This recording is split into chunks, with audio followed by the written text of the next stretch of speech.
Iran के Chabahar port से दूरी बनाने को लेकर भारत ने कहा है कि इस पर अमेरिका के साथ बातचीत की जा रही है। जैसा कि आपको पता है कि 28 अक्टूबर 2025 को अमेरिका के ट्रेजरी डिपार्टमेंट ने एक खत लिखा था। उसमें बिना शर्त पाबंदियों में छूट 26 अप्रैल 2026 तक है। रणधीर जायसवाल ने कहा कि हम इस पर काम करने के लिए अमेरिका के साथ बातचीत कर रहे हैं। दरअसल इकोनॉमिक टाइम्स की एक रिपोर्ट में यह दावा किया गया था कि भारत अब ईरान के चाबहार पोर्ट से दूरी बना रहा है।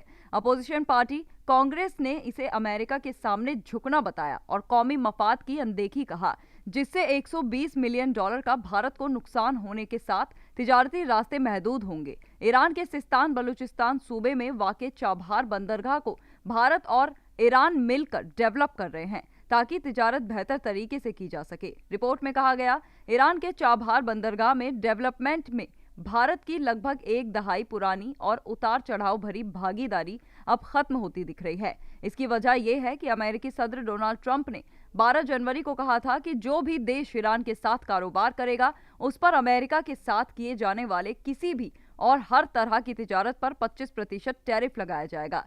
अमेरिका ने ईरान पर 29 सितंबर 2025 को इजाफी पाबंदी लगाते हुए कहा था कि ईरान के चाबहार बंदरगाह चलाने वाले लोगों पर सितंबर महीने के आखिर से पाबंदियां लागू होंगी। हालांकि भारत की तरफ से चाबहार पोर्ट से अपनी सारी सरगर्मियों को समेटने को लेकर दी गई स्कीम की बुनियाद पर अमेरिकी ट्रेजरी डिपार्टमेंट के तहत आने वाले office of foreign assets control ने भारत को पाबंदी से 6 महीने की रियायत दे दी। इकोनॉमिक टाइम्स की रिपोर्ट में भारत सरकार के हवाले से बताया गया है कि पाबंदी लगने से 1 साल पहले भारत ने ईरान को वादे के हिसाब से करीब 12 करोड़ डॉलर दे दिए थे, जिसका इस्तेमाल चाबहार पोर्ट के डेवलपमेंट के लिए होना था। सूत्र ने कहा, जब दोबारा पाबंदियां लगी तो फंड ट्रांसफर मुश्किल हो गया, इसीलिए अब पाबंदियां लागू होने से पहले सभी फंड ईरान को ट्रांसफर कर दिए गए हैं। चाबहार पोर्ट को लेकर अपने वादों को लेकर भारत की अब कोई जिम्मेदारी नहीं बची। ईरान की सरकार लॉन्ग टर्म एग्रीमेंट के तहत भारत की तरफ से ट्रांसफर किए गए फंड से कुछ भी करने के लिए आजाद है।